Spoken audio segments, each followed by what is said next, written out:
আমি বক্তব্য দেওয়ার জন্য অনেক কিছু রেডি করে নিয়ে এসেছিলাম।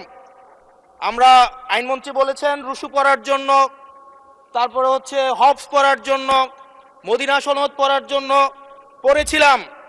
কিন্তু আন্দালিব রহমান পার্থ সাহেব যে বক্তব্য দিয়েছেন, আমরা ক্লাস 8-9-এ যে ডিবেট করতাম সেটি রিভার্টাল দিলে 20 মিনিট সময় লাগবে। মাননীয় স্পিকার, আমি ওনার বক্তব্যের রিভার্টাল দিচ্ছি।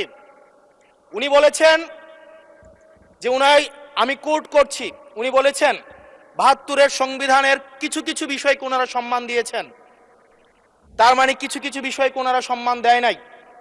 তার মানে এই অভ্যুত্থানের পরে এই সংবিধানের কিছু অংশ ওনারা মেনেছেন, কিছু অংশ ওনারা মানেন নাই।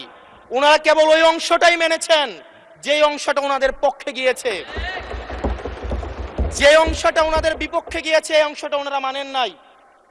মাননীয় স্পিকার,